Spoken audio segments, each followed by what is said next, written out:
Katie Deese, John Hill, Justin Lacey. Our vocalist today is Terrill Williams. Let's open this space with the affirmation of truth. It's right up here. Go ahead and say it all together. There is only one presence and one power active in the universe and in my life. God, the good omnipotence. Welcome to Unity of Wilmington's hybrid service. We're excited to be here in person and also online with you. If you are here today, please acknowledge yourself online if you feel comfortable. And I'm going to also encourage you to step a little bit outside of your comfort zone and put your name or put something into the chat on Facebook Live. We are here to live truth, to experience life to its fullest. And one of the ways that we do that is in our knowingness of truth and in our living truth. And Mindy and I and many people who are here and many of you know that when you live truth, that your life transforms. And that's what we're up to. The very excitement of that and the very essence of that and how it shows up in our lives. And one of the basic truths of life that sometimes we forget is that we are a beloved expression of God. If you're online, place that in the chat, but do it from the I perspective. You are a beloved expression of God. I'm going to ask us in this room to affirm it from your very toes. Together, I am a beloved expression of God. Can you feel your heart open? Can you feel your body begin to reverberate with that? When we speak the word, we are activating that love within us, within our body. We are here for a holy purpose, and we're here in this moment, in the right place, at the right time, right now, to know that we can feel good in every moment. Birds flying high, you know how I feel. Sun in the sky, you know how I feel. Breeze drifting on by, you know how I feel. It's a new dawn, it's a new day, it's a new life for me. It's a new dawn, it's a new day, it's a new life for me. Ooh, and I'm feeling good.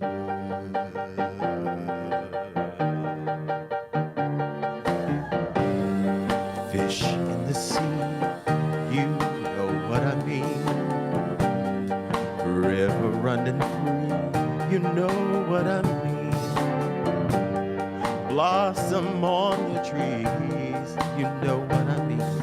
It's a new dawn, it's a new day, it's a new life for me, and I'm feeling good. Dragonflies out in the sun, you know what I mean. Butterflies all having fun, you know what I mean. Sleep in peace when day is done, that's what I mean. And this old world is a new world and a bold world for me.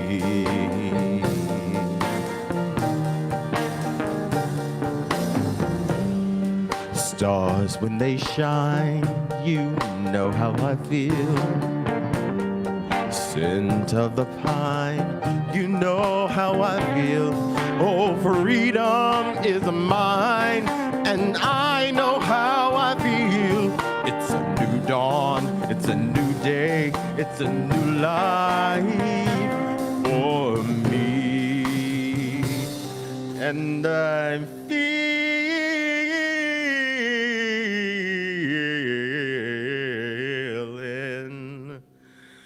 good. I'm feeling good.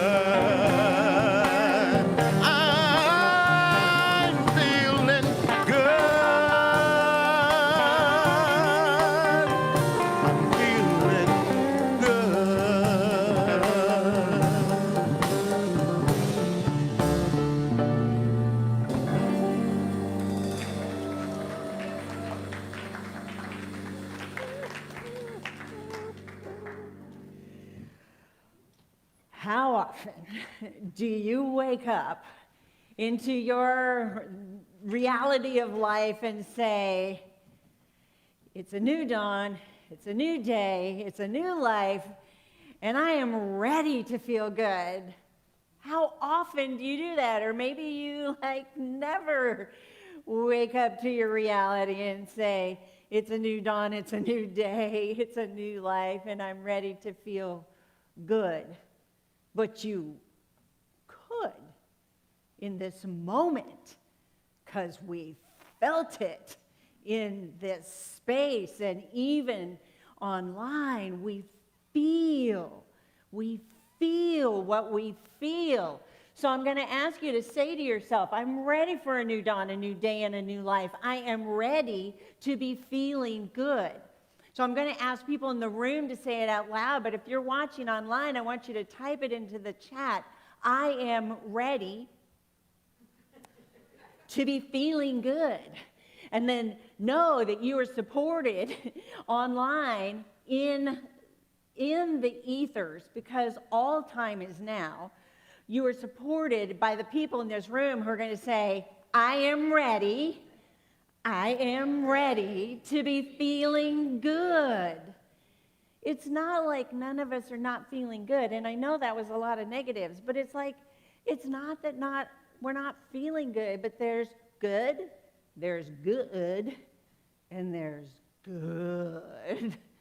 Depends on how many O's you put in it. Right? But good is like when you get into your car and you start it to go somewhere and it starts. Or it's like when you begin to wash dishes and hot water comes out of the tap. I mean, that's good. And it's the kind of good we take for granted. But good is what happens when we put some effort into it. Good is what Reverend Nikki and I have been doing for the last 10 days, and I don't know why it's taken us 10 days, but we've had 4 days of vacation in the middle of it. But anyway, for the last 10 days, we've been working in our new office space. We've moved from one part of the building to the other, and the last 10 days, what we've been doing is we've been prepping the room to get it painted. So we removed the strip of wallpaper. The accent wallpaper that went around the room had been painted over 3 times. And then we removed the molding that framed that wallpaper. So we've patched all the holes, and we've spackled and we've sanded, and we've spackled and we've sanded, and we've spackled and sanded. Okay, we're done with that. But that's good. That's good. And then the third kind of good is the one with all the O's in it. It's good.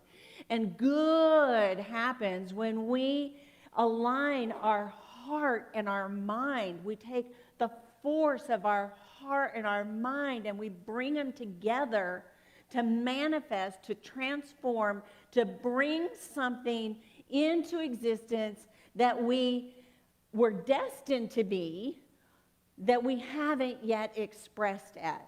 And that's good. Like, good happens when we begin to regenerate. It's a word that's not talked about very much in Sunday lessons in Unity, because regenerate, I mean, like, what does regenerate mean anyway? But it is actually the penultimate of creation. It's when everything aligns with our heart and our mind and our divine nature, and that's the consciousness that we express from, so that we are expressing our wholeness.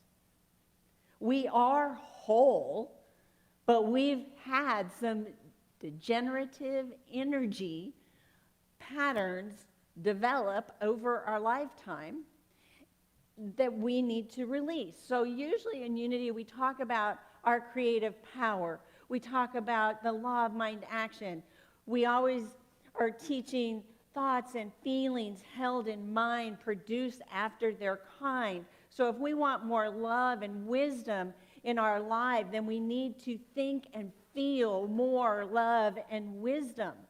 But it's this piece about degenerative energy patterns that is essential to regeneration, and therefore, when we don't talk about it, we're missing a great opportunity to clean up our life.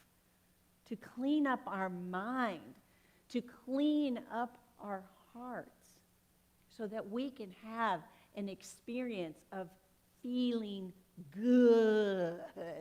Okay? If you're in the room, say good. If you're online, type good and make sure you use at least 4 O's.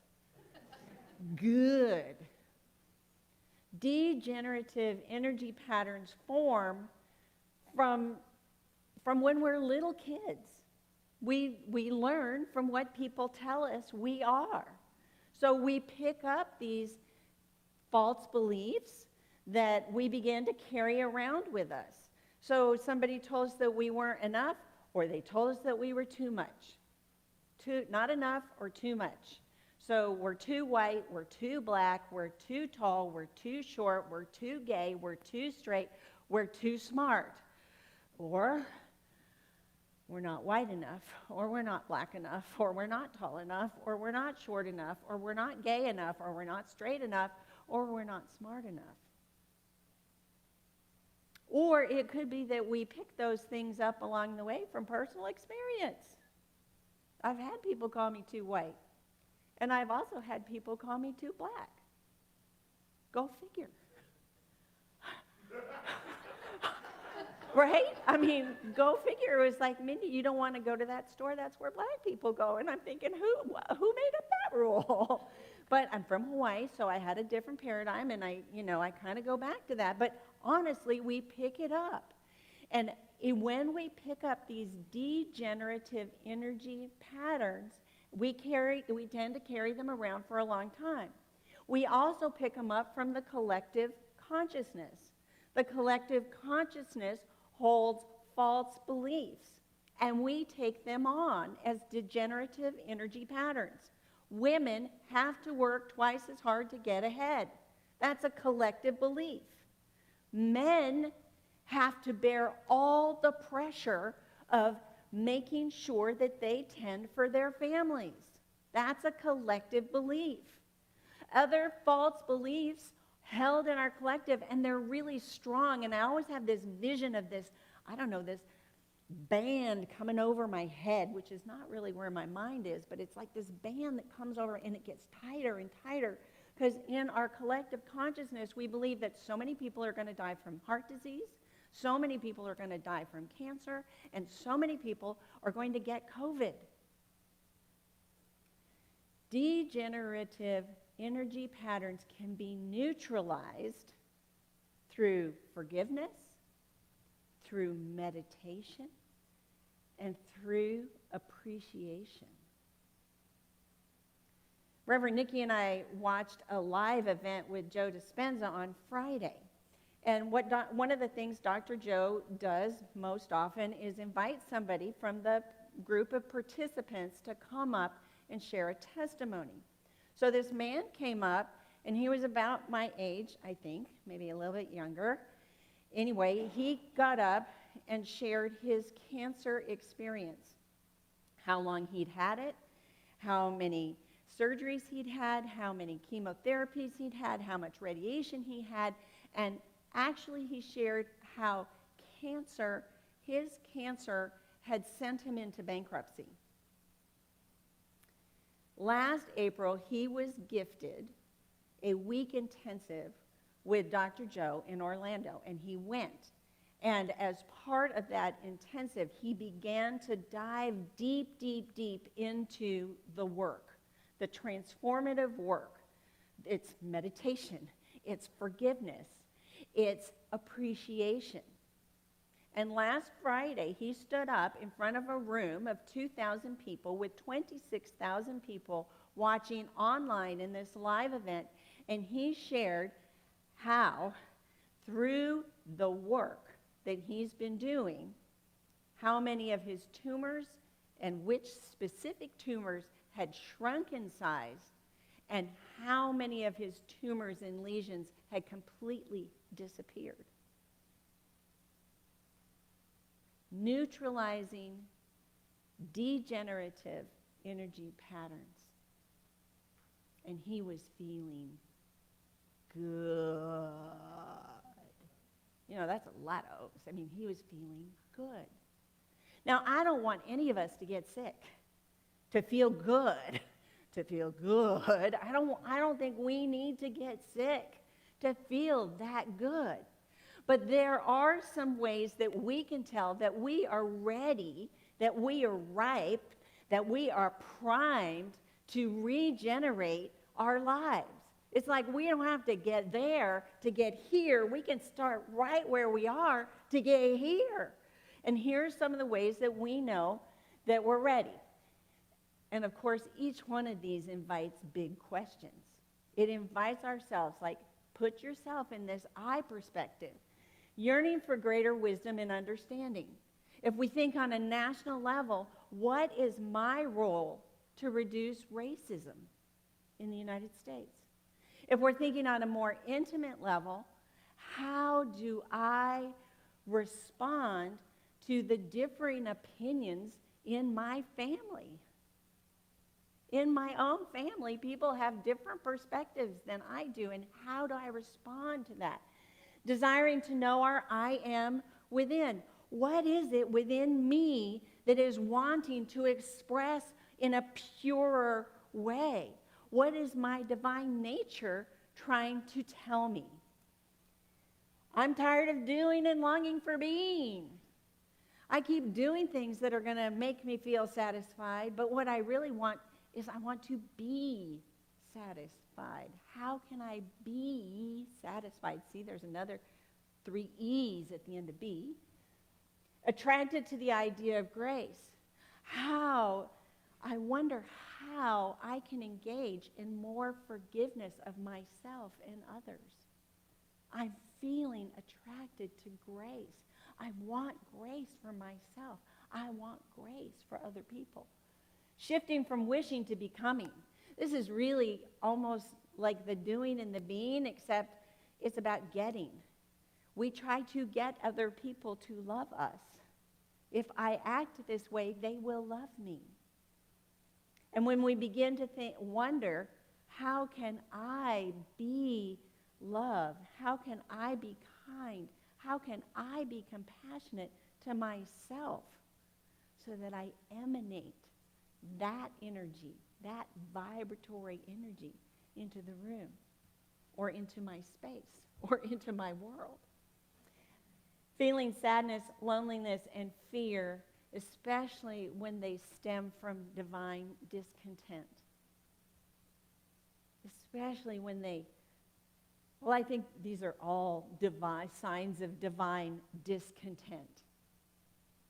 They're all bubbling inside us, and that's what's calling us to our next right step, to the evolution of our spiritual journey. These are all signs that we are poised and ready to rock and roll, to feel good. I am ready for more good. I am ready for more good. Let's say it together. I am ready for more good. And if you're online, type it in the chat. I am ready for more good. Once upon a time, long time ago, in a kingdom far, far away, there was a king named Artaxerxes. And Artaxerxes was the king of the largest kingdom the world had ever known. His kingdom spanned 3 continents, part of Asia, part of Africa, and part of Europe. Artaxerxes' kingdom, he ruled over half of the population of the world at that time. And he, from the moment he ascended the throne, had a faithful and humble servant, a Jew named Nehemiah. Now, usually in Unity, we begin to look at the metaphysical meaning. What does Nehemiah mean, and how can we identify with him? But I want you to take a moment to identify with Nehemiah as a person, because he had all of this going on. He was poised and ready for regeneration. But he also had 3 personality characteristics that were phenomenal. Number 1, he was courageous. He was a cupbearer, and I don't know if you know what a cupbearer does, but a cupbearer is the guy who tastes the wine before the king gets to drink it, so that if the wine has poison in it, then the king won't die, right? I mean, that was his job, and he was good at his job. But can you imagine that every time you take a sip of anything, thinking, this might be my last sip? I mean, that's living in the unknown. Woo! Number 2, he was politically savvy because he was so close to the king. He knew all about intrigue. He knew all about government things. And he knew how important it was to stay alive. I mean, staying alive in those days was no small feat. Even the way Artaxerxes got to the throne was pretty incredible. He was not the presumptive heir, but someone murdered his father, the king. Oh, and somehow someone else put the blame on his older brother. And then someone else killed off his older brother in revenge for the death of the king. And there Artaxerxes was next in line. See, staying alive. You have to be savvy. And number 3, spiritual nature. Nehemiah was a beloved expression of God. He was a pious Jewish man. It was part of his divine nature. So think about relating to these 3 characteristics personally in today's time. Number 1, we have to be courageous. We're courageous every day. If we were to think about putting a contemporary spin on being a cupbearer, think about every time you go to a restaurant or a family gathering, you are living in the unknown because you're potentially exposing yourself to COVID. Politically savvy. We as human beings have learned how to be politically savvy, and we've learned it from a very young age because we grew up in a family, and in a family there are family dynamics. And we've had to learn how to navigate our own family dynamics. There are little girls who have their daddies wrapped around their finger, and there are little boys who learn how to become the crown prince. But for the most of the rest of us, we've learned when to push, and we've learned when to play small, and we've learned when it's important to disappear altogether. We are politically savvy. And number 3, we have a spiritual nature. We are beloved expressions of God. We are here for a holy purpose. And eventually our holy purpose is going to be growing up and bubbling inside of us because our human nature can't hold it back any longer. Oh, that's not really smart. That's not a good idea. No, I don't think I want to do that. Nope, that's too big. Oh, no, I'm not brave enough for that. But eventually our spiritual nature is going to calm up and say, now is the time. So back to the story. One day Artaxerxes looks at Nehemiah and says, you look sad. He says, how can you be sad? You've been my cupbearer for 20 years. You've kind of got it going on. Okay, personally, I think he must have had an assistant cupbearer, but that's not in the story at all.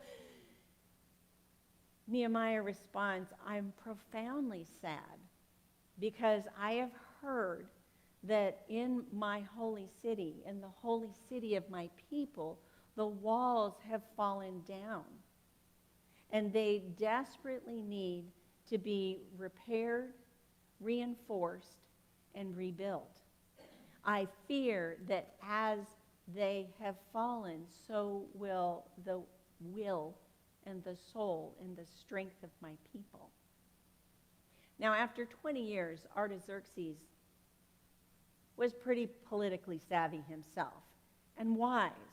And he recognized that his kingdom was only as strong as the foundation of the cities and the people within it.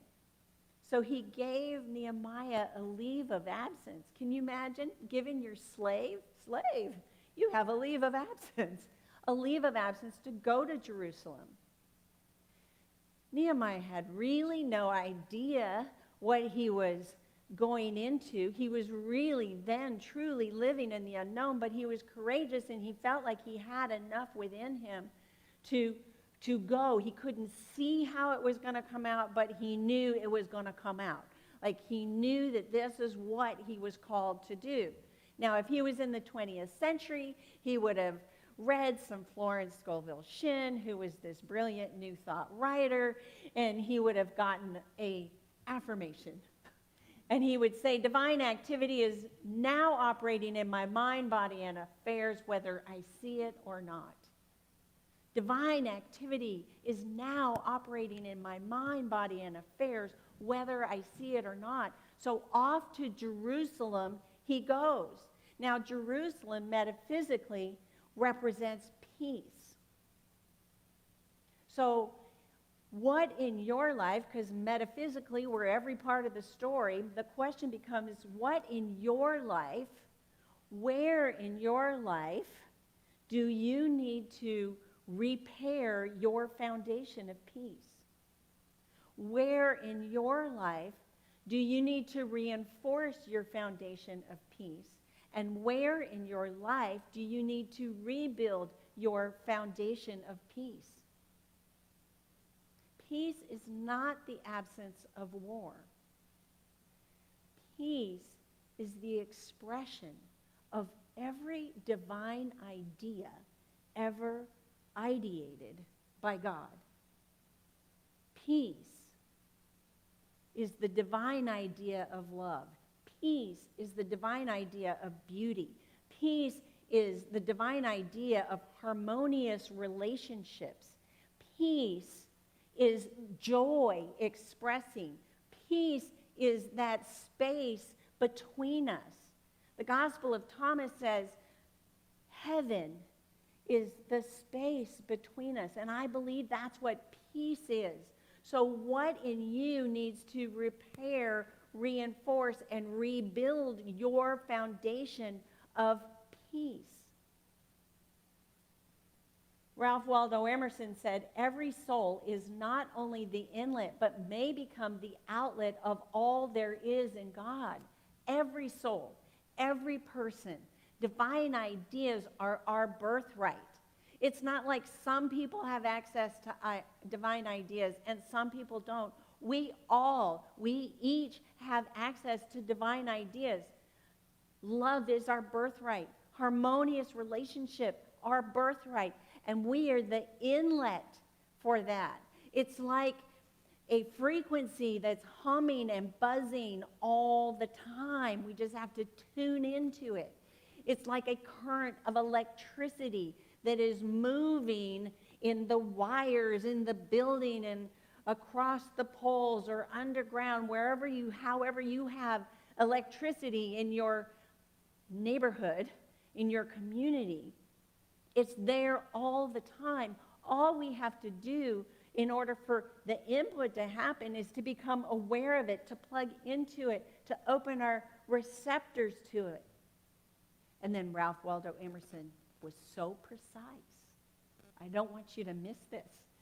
He says, but may become the outlet of all there is in God. So every soul may become. That's where choice is. That's where our choice is. We can be the inlet. We can take it in. We can become aware of it. But unless we choose to become the outlet of all there is in God, we're not going to regenerate. The choice for that commitment is ours and ours alone. No pressure. No pressure, but all the pressure. All the pressure. Because your life is up to you. your life, you as a soul, you as a person, you as a body, you as a mind, may become the outlet of all there is in God, should you choose to regenerate. The story ends with Nehemiah going to Jerusalem. He put together a workforce. There were some obstacles to overcome because of the human dynamic. But in the end, the wall in Jerusalem was repaired, reinforced, and rebuilt in 52 days. 52. This is the last lesson in this message. 52. It's an angelic number. It's like the icing on the cake, the cherry on the sundae. It's like, oh my gosh. And after all of that, it's like, let's just look at 52. 52 is an opportunity to collaborate on a highly spiritual or creative enterprise that will soon present itself. This opportunity is likely to be related to your high purpose in life and may even require the development of some of your spiritual gifts. Are you excited? We're poised. There's an opportunity coming your way, my way, the way of this spiritual community that's going to require all of our spiritual gifts. It's going to require that up-leveling of commitment. It's going to pay off by what? What? Feeling good. Feeling good. You deserve it. You are it. Let's take that into meditation. Primed, ready. Ready, so ready. Our souls are so ready to feel good. So in our meditation,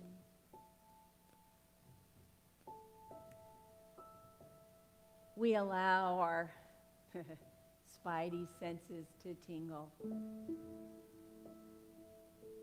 We allow our heart to beat stronger. And we notice the neurons in our brain firing a little bit faster.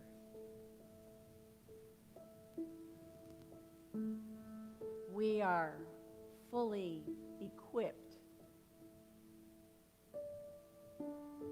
We have the capacity to regenerate.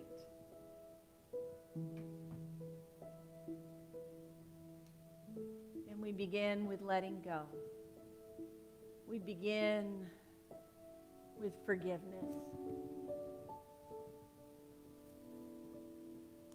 We begin by holding our mind and heart as gently and sweetly as if our mind and heart and our soul was the most precious thing on earth. I'm sorry. I thought I was anything less than whole. I'm sorry for not believing in you.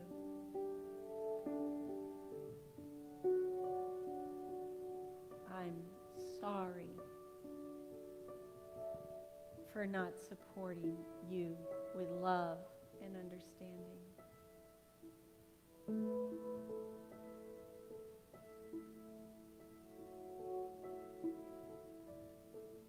Allow all of those degenerative energy patterns to wash gently away.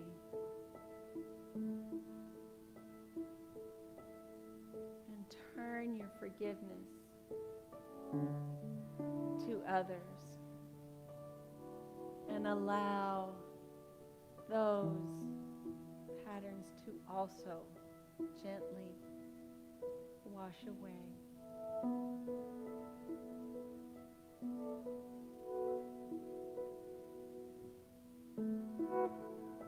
In this open space,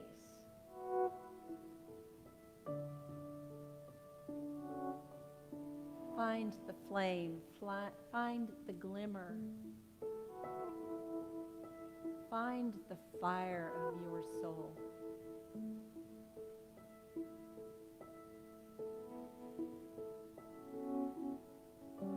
And let this light warm your heart and warm your mind.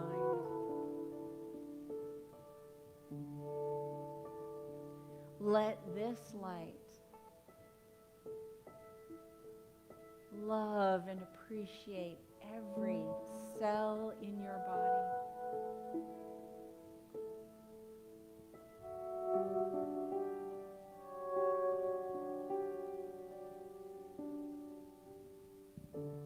Divine activity is at work in you, your heart, your mind, your body, your soul.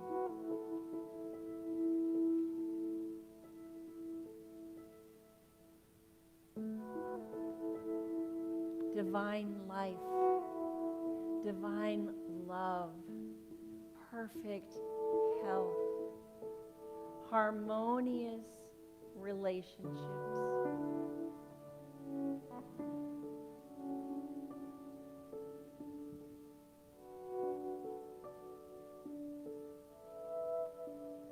Spiritual receptors open wide.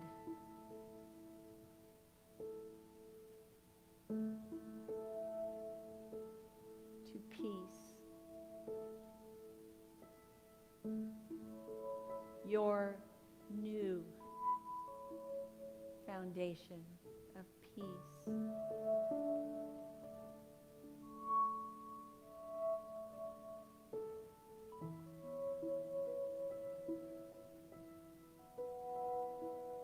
A clearer, cleaner breath leads you in faith to a clearer, cleaner vision of your world. The deeper our commitment, the clearer our vision.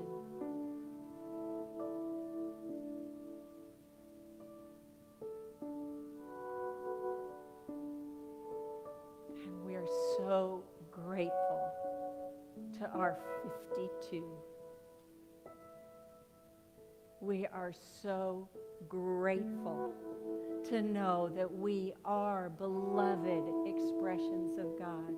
So grateful to know that what we feel is a calling to a higher purpose, a calling that we, with the force of our mind and our body and our heart, are fully prepared to respond to.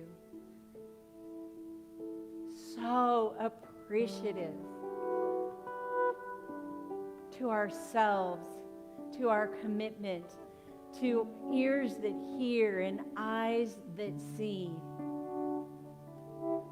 and a community that is supporting us all along the way.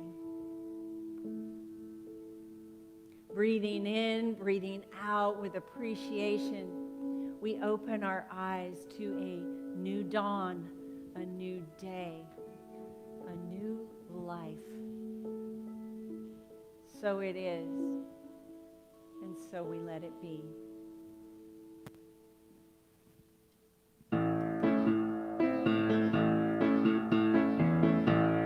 I can see clearly now the rain is gone. I can see all obstacles in my way. Gone are the dark clouds that had me blind. It's gonna be a bright, bright, sunshiny day. It's gonna be a bright, bright, sunshiny day.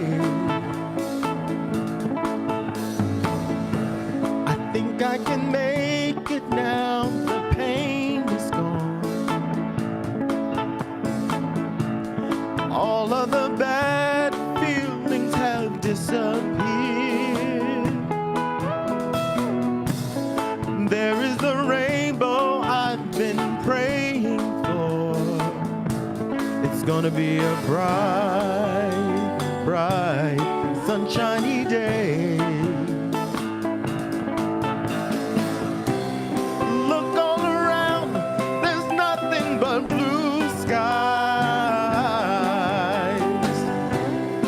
Look straight ahead, there's nothing but blue skies.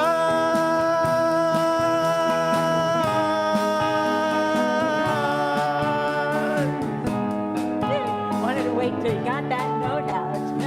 If you've been touched, moved, or inspired, tell somebody. Share your experience with another person. Give them the opportunity to open their hearts and minds and to see the light that you are shining brightly into this world.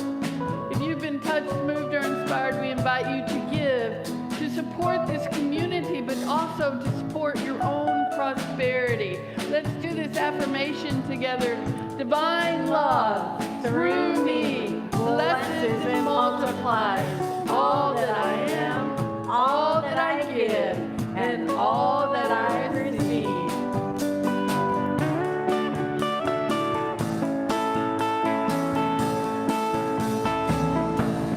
I can see clearly now, the rain has gone.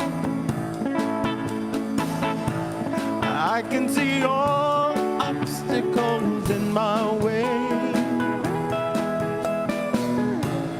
Gone are the dark clouds that had me blind. It's gonna be a bright, bright, sunshiny day. It's gonna be a bright